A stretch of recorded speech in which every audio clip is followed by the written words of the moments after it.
Assalamualaikum warahmatullahi wabarakatuh. Perkenalkan, nama saya Muhammad Yusuf Lukman Hakim, NIM 21050974002 dari Prodi Pendidikan Teknologi Informasi 2021 B. Di sini saya akan menerangkan tentang mata kuliah jaringan komputer tentang routing dinamis.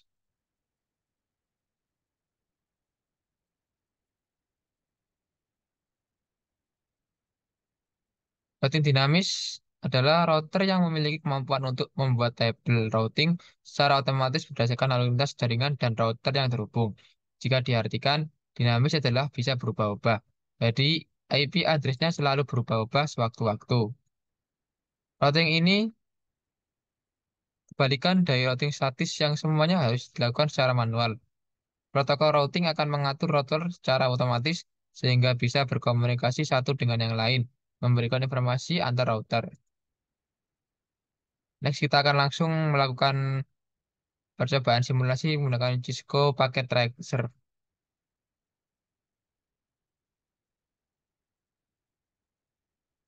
Di sini saya akan langsung membuka file saya yang sudah saya siapkan terlebih dahulu.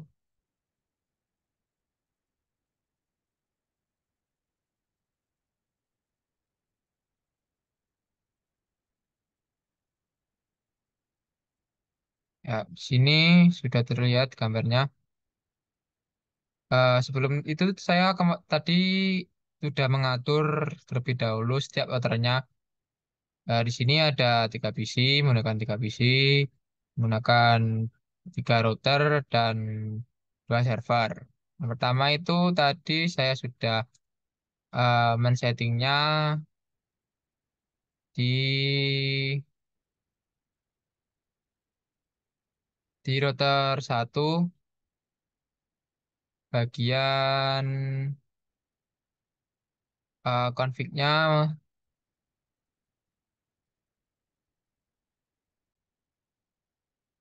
Ya, tadi itu langsung menuju ke config, terus kita menuju ke RIP. Kenapa ke RIP? Kenapa nggak static? Karena tadi udah saya hapus satu persatu, karena kita menggunakan RIP. Nah, kemudian tadi saya sudah memasukkan network address, ada 3 di sini. Yang pertama ada 12.0.0, 13.0.0, yang terakhir ada 192.168.0. Lalu dimasukkan. Sama seperti yang router selanjutnya, router 2. Di sini juga saya menggunakan network address yang sama. Menggunakan 12.0.0.0. eh, yang kedua itu beda tadi yang tadi. Kita menggunakan 23.0.0.0. Selanjutnya 192.168.1.0. Selanjutnya ke router yang 3. Sini langsung menuju ke RIP. Di sini kita menggunakan 4 network address. Kenapa? Karena kita itu ada address yang ditambahkan yang terakhir ada 43. Pertama itu 413.000, 23.000, 33.000, yang terakhir 43.000.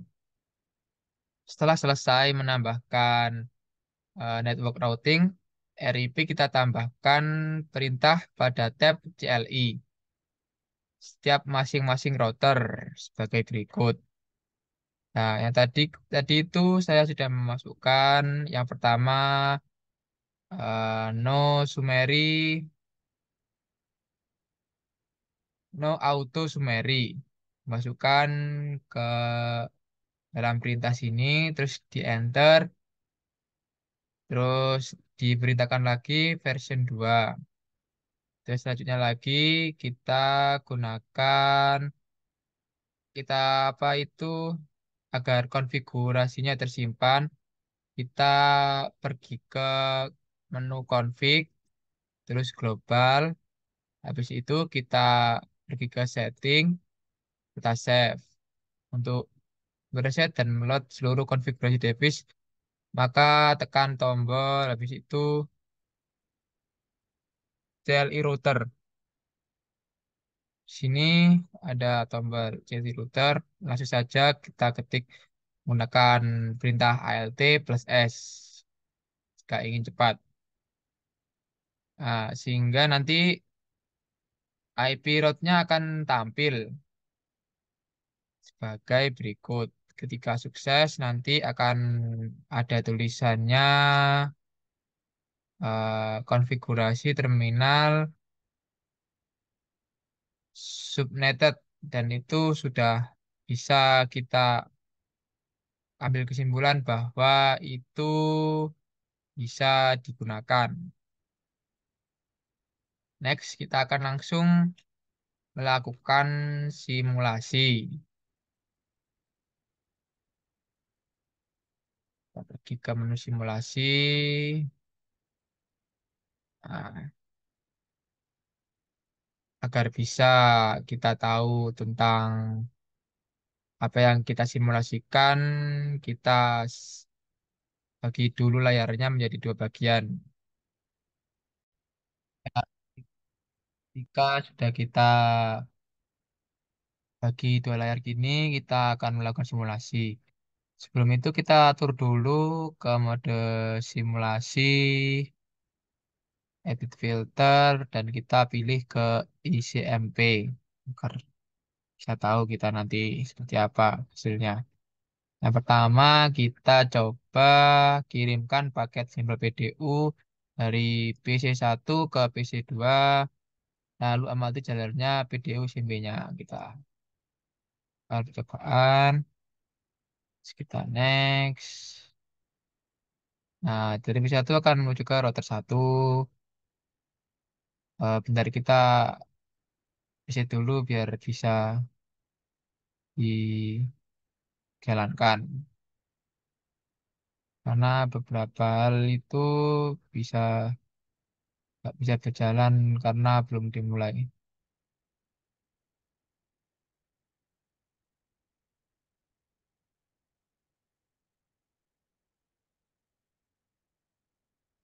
Kita delete dulu, oke. Setelah itu kita lakukan simulasi kembali dari P1 menuju PC2. Terus kita simulasikan. Nah, dari P1 akan menuju ke PC1.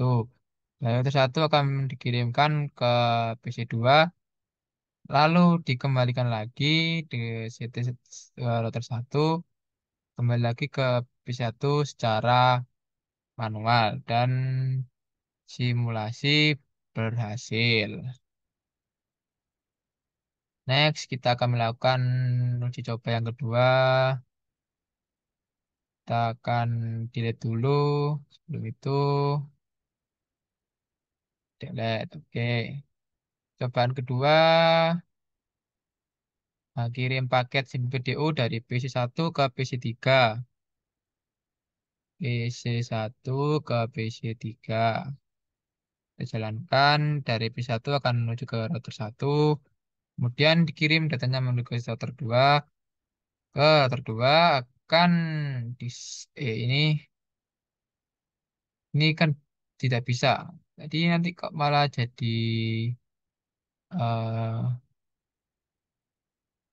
malah menyebar. Kita coba cari ulang lagi. Sepertinya ada yang salah ini. Kita coba riset lagi. Kita coba ulang dari PC1 menuju PC3. Lakukan percobaan dari PC1 menjadi router 1, satu router 2. Nah, bisa ini ke router 3. Kemudian nanti akan dikembalikan lagi ke router 2, dikirim lagi ke router 1, dan dikembalikan lagi ke PC1. Percobaan berhasil.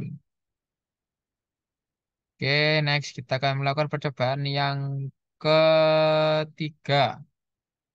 Kita akan mengirimkan paket simple PDU dari PC1 ke server 1.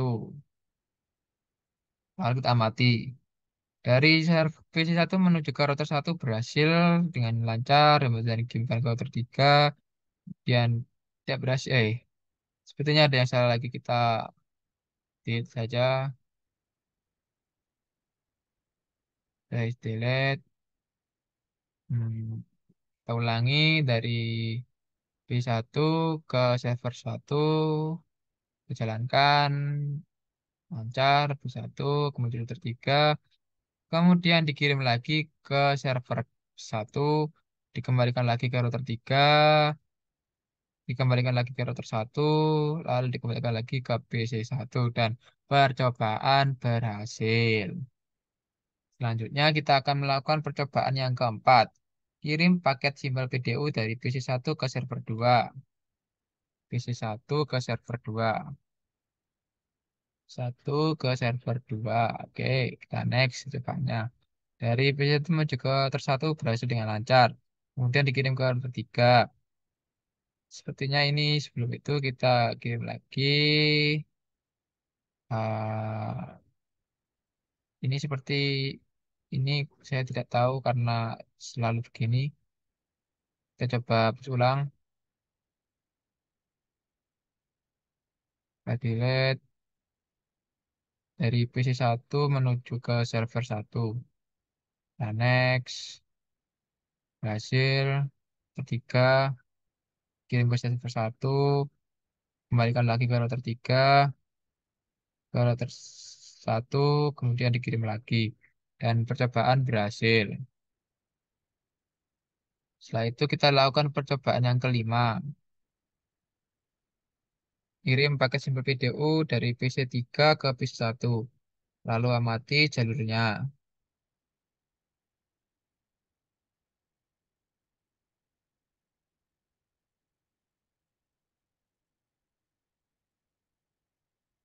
PC3 menuju PC1. PC3 menuju PC1. Kita jalankan dari PC3 menuju ke router 2. Kemudian dikirim ke router satu, kirim ke PC1 dan percobaan berhasil. Oke, next kita akan melakukan percobaan yang keenam. Percobaan keenam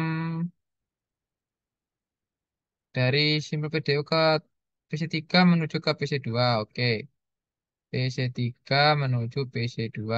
Kita lakukan percobaan dari PC3 menuju ke router 2 dengan berhasil.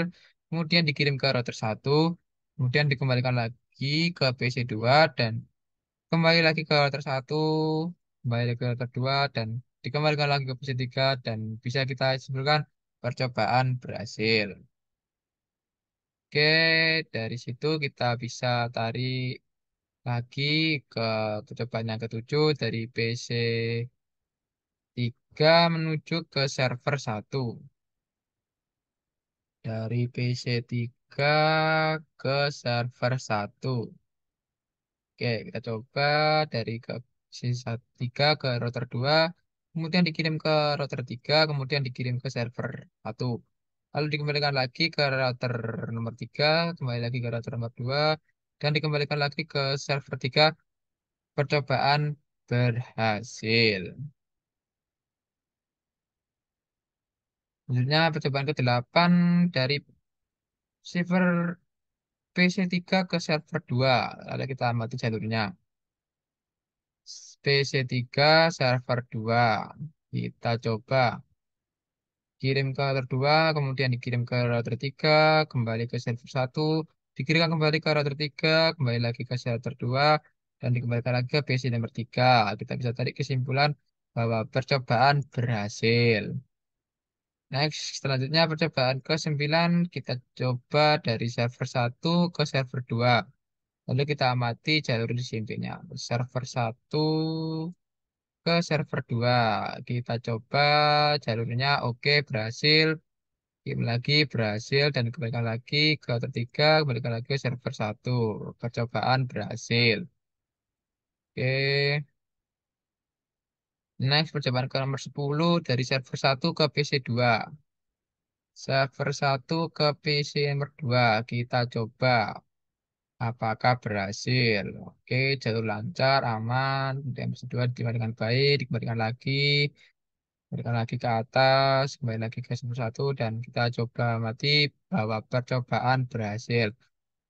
Dan percobaan yang terakhir kita bisa lihat di sini bahwa kirimkan paket dari server satu ke PC3. Dari server satu ke PC nomor 3. Kita coba simulasikan dari server 1 menuju ke router 3, kembali ke router 2, kemudian ke router 3. Kemudian kembalikan lagi ke router 2, kembali ke router 3, kembali ke server nomor 1. Dan percobaan berhasil.